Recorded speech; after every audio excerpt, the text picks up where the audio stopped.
வணக்கம் மக்களே! இன்னைக்கு நம்ம என்ன பார்க்க போறோம் அப்டின்னா, ஐஎல்ஸ். ஜென்ரலா நம்ம இப்போ அப்ராட்ல வந்து மாஸ்டர்ஸ் அப்ளை பண்றோம் அப்புட்னா, நம்மள அந்த யூனிவர்சிட்டீஸ் நம்மள டெஸ்ட் பண்ற ஒரு மினிமம் ரெக்யர்மென்ட் நம்மளோட இங்கிலீஷ் ஃப்ளூயன்சி. அதுக்கு யூஸ் பண்ற டெஸ்ட் வந்து என்னன்னா, ஐஎல்ஸ் யூஸ் பண்ணுவாங்க. இன்னொன்னு டோஃபெல். டோஃபெல் ஜென்ரலா பார்த்தீங்கன்னா, அமெரிக்கன் பேஸ்ட் யூனிவர்சிட்டீஸ் யூஸ் பண்ணிக்குவாங்க. இன்னொன்னு பார்த்தீங்கன்னா, ஐஎல்ஸ். அத பத்தி தான் இந்த வீடியோல நம்ம பார்க்க போறோம். ஐஎல்ஸ்னா international English language testing system. எந்தெந்த கண்ட்ரி அக்செப்ட் பண்ணிக்கிறாங்க அப்புட்னா, European countries and Australian universities accept பண்ணிக்கிறாங்க நம்மள ஐஎல்ஸ். ஜென்ரலா ஃபீஸ் எவ்வளோனா ₹19,000 இப்போ கரண்ட்டா. ஏன்னா பிரைஸ் வந்து ஏறிக்கிட்டே இருக்கு. ஃப்ளக்சுவேஷன் ஆக ஆக இயர் பை இயர். ஸோ வந்துட்டு அது வந்து நீங்க பார்க்கும்போது எப்படி வரும்னு தெரியாது. இப்போதைக்கு ₹19,000 இருக்கு. பார்த்தீங்கன்னா, இன்னொரு முக்கியமான விஷயம் என்னன்னா, நீங்க படிக்க போறீங்க, ஸ்டடீஸ் பர்ப்பஸ் அப்புட்னா, ஐஎல்ஸ் அகாடமிக் சூஸ் பண்ணணும். என்ன அப்புட்னா, மொத்த ஐஎல்ஸ் 2 டைப் இருக்கு. ஒண்ணு ஐஎல்ஸ் ஜென்ரல், இன்னொன்னு வந்து ஐஎல்ஸ் அகாடமிக். இந்த ஜென்ரல்ன்றது வேலைக்கு போறவங்க, அதுக்காக சூஸ் பண்றவங்களோட ரெக்யர்மென்ட் சாட்டிஸ்ஃபை பண்றதுக்கு அது. ஸ்டடி பர்ப்பஸ் போனீங்கன்னா, ஐஎல்ஸ் அகாடமிக். ஸோ, நீங்க ரிஜிஸ்டர் பண்ணும்போது ஐஎல்ஸ் அகாடமிக் பார்த்து ரிஜிஸ்டர் பண்ணணும். ஏன்னா, நீங்க தப்பானது எழுதிட்டா அக்செப்ட் பண்ணிக்க மாட்டாங்க. ஸோ, ஐஎல்ஸ் அகாடமிக் நல்லா பார்த்துக்கோங்க. இப்போ எக்ஸாம் பொறுத்தவரைக்கும் மொத்தம் 4 பேட்டர்ன் இருக்கும். ஒண்ணு வந்து லிசனிங், இன்னொன்னு reading, writing and speaking. First listening அப்படின்னா என்னன்னு பார்த்துக்கிட்டிங்கன்னா, உங்களுக்கு வந்து ஒரு ஹெட்ஃபோனில் ஆடியோ ப்ளே பண்ணி விட்ருவாங்க. ஸ்க்ரீனில் வந்து ஒரு ஃபில் இன் த பிளாங்க்ஸ் இருக்கும், இல்லை ஒரு சூஸ் இருக்கும், இல்லைனா வந்து ஒரு மேப் மாதிரி இருக்கும். நீங்கள் டைப் பண்ணுற மாதிரி இருக்கும் ஆன்சர். அது எப்படி அப்படின்னா, அந்த ஆடியோ வந்து ப்ளே ஆகிட்டே இருக்கும். நீங்கள் ரிவைண்ட் பண்ண முடியாது, எதுவுமே பண்ண முடியாது. ஒன்ஸ் ப்ளே வாட்ச் ஸ்டார்ட் ஆகிடுச்சுன்னா, அது பாட்டு ப்ளே ஆகிட்டே இருக்கும். நீங்கள் வந்து அதை கேட்டு கேட்டு கேட்டு கேட்டு ஆன்சர் ஃபில் பண்ணணும். அதான் லிசனிங். ரீடிங் பார்த்தீங்கன்னா, ஜென்ரலாக காம்ப்ரிஹென்ஷன். உங்களுக்கு வந்துட்டு ஒரு பேரா மாரி குடுத்துட்டு நம்ம ஸ்கூல்ல எழுதுவோம்ல எஸ்ஏஸ் அது மாரி தான் காம்ப்ரிஹென்ஷன். அந்த ஒரு எஸ்ஸே அந்த பேரா படிச்சு, படிச்சு, படிச்சு நம்ம ஆன்ஸர் எழுதுற மாரி இருக்கும். அதில சூஸ் இருக்கும், ட்ரூ ஆர் ஃபால்ஸ் இருக்கும். அந்த A and B true, C false அந்த மாரிலாம் இருக்குமா, அந்த மாரிலாம் டிஃப்ரெண்ட் டிஃப்ரெண்ட் பேட்டர்ன்ஸ் இருக்கும். ரைட்டிங் பார்த்தீங்கன்னா, ஜென்ரல் எஸ்ஸே ரைட்டிங் 2 டாபிக் குடுத்துருப்பாங்க. அத வச்சு எஸ்ஸே எழுதுற மாரி இருக்கும். ஸ்பீக்கிங் பார்த்தீங்கன்னா எப்புட்ன்னா, ம் ஃபர்ஸ்ட்டு வந்து உங்களுக்கு எப்படின்னு கேட்பாங்கன்னா, ஒரு பேசிக் இன்ட்ரோ மாரி குடுக்க சொல்லிட்டு, ஒரு ஜென்ரல் டாபிக்கா இருக்கும். ஒரு ஸ்பெசிஃபிக் டாபிக்கா இல்லாம, ஒரு டே டு டே உங்க உங்க வீட்டு பக்கத்தில ஃபேக்ட்ரி இருக்கா? உங்க வீட்டு பக்கத்தில பார்க் இருக்கா? அந்த பார்க்னால என்ன பாசிட்டிவ்ஸ், என்னென்ன கான்ஸ் இருக்கு? ஃபேக்ட்ரிஸ்னால என்ன பாசிட்டிவ், என்னென்ன கான்ஸ் அந்த மாரி. ஒரு இது மாரி. இதில முக்கியமா ஸ்பீக்கிங்ல என்னன்னு பார்த்தீங்க அப்புட்ன்னா, உங்களுக்கு வந்து கரெக்ட்டான ஆன்சர் சொல்லணும்னு அவசியம் கிடையாது. உங்களோட டெஸ்ட் பண்றது என்னன்னா, உங்களோட ஃப்ளூயன்சி, உங்களோட வொக்காபுலரி. உங்களோட மெயின் டிப் என்னன்னா, ஒரு டிப் என்ன சொல்லுவேன்னா, நீங்க ஸ்டாப் பண்ணவே கூடாது. லைக் நீங்க பாட்டு ஒரு நார்மல் கான்வர்சேஷன் இருக்கிற மாரி. ஒரு பர்ட்டிகுலர் வேர்ட்க்காக நான் ஸ்டாப் பண்றேன். அதெல்லாம் தேவையே இல்ல. நீங்க பாட்டு பேசிக்கிட்டே இருக்கலாம். அந்த இன்ஃபர்மேஷன் கரெக்ட்டா இருக்கணும், தப்பா இருக்கணும் அதெல்லாம் கணக்கே கிடையாது. உங்களுக்கு தோன்றத நீங்க பேசணும். கேப் விடாம நிறுத்தி நிதானமா தெளிவா பேசணும். அதுதான் மெயின் ஸ்பீக்கிங்ல.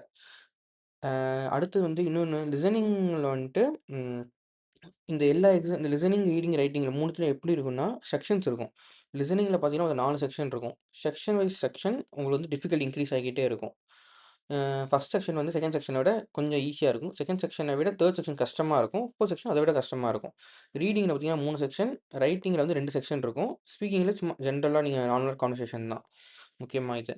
அடுத்தது என்ன அப்படின்னு பார்த்தீங்கன்னா, லிசனிங்க பொறுத்தவரைக்கும் நீங்க வந்துட்டு லிசனிங் தான் இருக்கிறதுல கொஞ்சம் கஷ்டமானது. ஏன் அப்புட்ன்னா, நீங்க வந்து ஒன்ஸ் அந்த ஆடியோ ஸ்டார்ட் ஆயிடுச்சு அப்புட்ன்னா, நீங்க கொஞ்சம் கான்சன்ட்ரேஷன் மிஸ் பண்ணி ஒரு ஃபில் இன் த பிளாங்க்ஸ் விட்டுட்டீங்க, ஒரு ஆன்ஸர விட்டுட்டீங்க அப்புடின்னா, உங்கள திருப்பி ரிவைண்ட் பண்ணி கேட்க முடியாது.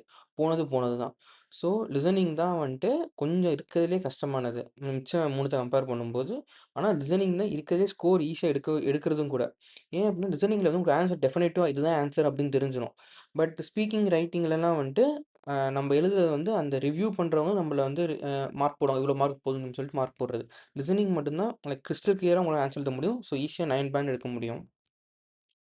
அடுத்தது பார்த்தீங்கன்னா, எப்படி எக்ஸாம் நடக்கும் அப்புட்ன்னா, லிசனிங், ரீடிங், ரைட்டிங் வந்து ஒரு செக்ஷன் இருக்கும். அதாவது நீங்க லிசனிங் உட்காந்து நீங்க ஸ்டார்ட் பண்ணிட்டீங்க அப்படின்னா, லிசனிங் ஒரு முடியும், ரீடிங் முடியும், அடுத்து ரைட்டிங் முடியும். இது எல்லாமே பிரேக்கே இல்லாம ஒரு செக்ஷன்ல முடிஞ்சிரும். ஒரு இப்போ மார்னிங் செஷன்ல இது எழுதுனீங்கன்னா முடிஞ்சிரும். இது ஒரு செஷன் ஃபுல்லா இது மட்டும் தான்.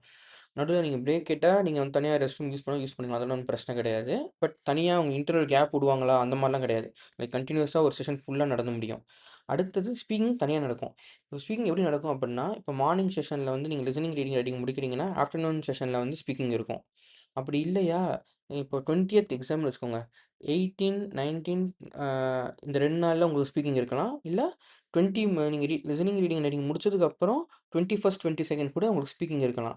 அது எப்படி உங்களுக்கு தெரியும் அப்புட்ன்னா, உங்களுக்கு மேக்ஸிமம் மெசேஜ் வந்துரும். பட் ஜென்ரலா நீங்க வந்து இப்போ 20த் எக்ஸாம் ரெஜிஸ்டர் பண்ணியிருக்கீங்க அப்புட்ன்னா, ஒரு 16லேருந்தே அந்த இத உங்களுக்கு ஸ்லாட் போட்டிருப்பாங்க. வெப்சைட்ல வந்து உங்களோட அக்கவுண்ட்குள்ள போனீங்கன்னா, என்னைக்கு ஸ்லாட் ஃபிக்ஸ் ஆயிருக்குன்னு போட்டுட்டே இருப்பாங்க.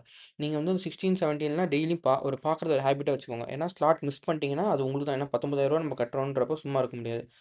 அடுத்தது நான் சொன்ன மாரி தான். ஒவ்வொரு பாட்டு செக்ஷன்ஸ் இருக்கும். Section wise section difficulty increase ஆயிட்டே இருக்கும். அ அடுத்தது என்ன பார்த்தீங்கன்னா, 2 இருக்கு. ஒண்ணு வந்து paper and pen based test இருக்கு. இன்னொன்னு கம்ப்யூட்டர் பேஸ்ட் டெஸ்ட் அப்படின்னு சொல்லுவாங்க. இது என்ன அப்புட்ன்னா, பேப்பர் அண்ட் பென்னா நீங்க பேப்பர், பென் வச்சு எழுதுற மாரி இருக்கும். கம்ப்யூட்டர் பேஸ்ட்ன்னு கம்ப்யூட்டர் வச்சு டைப் பண்ற மாரி இருக்கும். இதில பேப்பர் அண்ட் பென் வந்து என்ன கேட்டீங்கன்னா, பேப்பர் அண்ட் பென் நான் இதுவரைக்கும் பண்ணது கிடையாது. பேப்பர் அண்ட் பென் எப்புட்ன்னா, உங்களோட ஹேண்ட் ரைட்டிங்லாம் ஜட்ஜ் பண்ணுவாங்க. கிளியரா இருக்கணும், கிளாரிட்டியா இருக்கணும். அதெல்லாம் பிரச்சனை இல்ல. கம்ப்யூட்டர் பேஸ்ட் டெஸ்ட்டே நீங்க ஓரளவுக்கு டீசென்ட்டா டைப் பண்ணீங்கன்னா, கம்ப்யூட்டர் பேஸ்ட் டெஸ்ட்டே குடுங்க. ஒண்ணும் பெரிய கஷ்டம்லாம் கிடையாது. மினிமம் பிரிப்பரேஷன் வந்து 3 டூ 4 வீக்ஸ். அது போதும். 1 மந்த் போதும். ரொம்பலாம் தேவை கிடையாது. அதான் நீங்க ரொம்ப அப்படியே விழுந்து விழுந்து படிக்கணும். அந்த மாரி 3 டூ 4 வீக்ஸ் கிராஜுவலா ப்ரிப்பேர் பண்ணீங்கன்னா போதும். அடுத்தது கிரேடிங் எப்படி அப்புட்ன்னா, பேண்டுன்னு சொல்லுவாங்க. ஒவ்வொரு டெஸ்ட்டும் லிசனிங்க்கு 1 டூ 9 பேண்ட்ல உங்கள குவாலிஃபை பண்ணுவாங்க. ரீடிங்க்கு 9 பேண்ட்ஸ் 1 டூ 9 அது மாரி ஒவ்வொன்னும் 1 டூ 9, 1 டூ 9 இந்த பேண்ட்ஸ் மெஷர் பண்ணும்போது, நீங்க பெஸ்ட்டா அதுக்கப்புறம் என்ன பண்ணுவாங்கன்னா, லிசனிங், ஸ்பீக்கிங் இதெல்லாம் நீங்க முடிச்சதுக்கப்புறம், அத ஆட் பண்ணி ஒரு குமுலேட்டிவா ஒண்ணு குடுப்பாங்க. அவுட் ஆஃப் 9 பேண்ட்ஸ் நீங்க எவ்வளோ மார்க் எடுத்திருக்கீங்க அப்புட்ன்னு. என்னோட ரெக்கமெண்டேஷன் மினிமம் 7 இல்ல 7.5 வச்சுக்கோங்க. ஸோ 7.5 இருந்தாலே முக்காவாசி எல்லா யூனிவர்சிட்டியுமே நம்ம அப்ளை பண்ணலாம். பிரச்சனையே கிடையாது. இதில முக்கியமான விஷயம் என்னன்னா, ஒரு சில யூனிவர்சிட்டி என்ன சொல்லுவாங்கன்னா, எனக்கு வந்து 7.5 போதும். 7 போதும் மினிமம் செட் பண்ணுவாங்க. இன்னும் ஒரு சில யூனிவர்சிட்டி எப்படி சொல்லுவாங்கன்னா, எனக்கு வந்து மினிமம் 7 வேணும். இல்ல மினிமம் 7.5 வேணும். ஆனா எனக்கு ஸ்பீக்கிங்ல வந்து 6க்கு மேல இருக்கணும். ரைட்டிங்ல 6க்கு மேல இருக்கணும் அப்படின்னு சொல்லுவாங்க. அதாவது மினிமம் குவான்டிட்டி செட் பண்ணிட்டு, ஒவ்வொரு டெஸ்ட்லயுமே நீங்க இவ்வளோ மினிமம் எடுத்திருக்கணும் அப்படின்னு சொல்லுவாங்க. அதனால நீங்க வந்து எல்லாத்துலயுமே 6க்கு மேல எடுக்கிற மாரி பார்த்துக்கோங்க. அதுதான். இதுல வந்து லிசனிங் தான் கொஞ்சம் வந்து லிசனிங் தான் ஈஸியா மார்க் எடுக்கிறதும் கூட. பட் ஒன்ஸ் மிஸ் நீங்க யோசிங்க உங்க டைம் வந்து அப்படியே லிசனிங் வந்து ரொம்ப கான்சன்ட்ரேஷன் லைக் ரொம்ப யோஸ் கிளியரா கேட்கணும். மிஸ் பண்ணிட்டீங்க அப்படின்னா தொலையா போயிடும். ப்ரிப்பேர் பண்றது எப்படி அப்புட்ன்னா, வந்து நான் ரெக்கமெண்ட் பண்றது எப்புட்ன்னா, இந்த லேங்குவேஜ் ஜெர்மன் ஆக்ஷன்னு சொல்லி யூடியூப் சேனல் ஒண்ணு இருக்கு.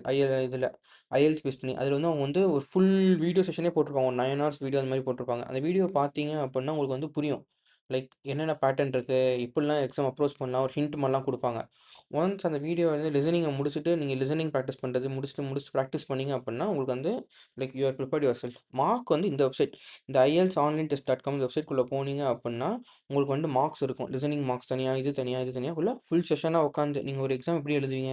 அ மார்னிங் செஷன் ஃபுல்லா எப்படி எழுதுவீங்க? அந்த மாரின்றப்ப இத நீங்க யூஸ் பண்ணிக்கலாம். அவ்வளோதான். ஐஎல்ஸ் வந்துட்டு ரொம்பவே ஈஸி தான். ரொம்பலாம் டெஸ்ட் கிடையாது. நீங்க ஸ்ட்ரெஸ் ஆகிக்க தேவையில்ல.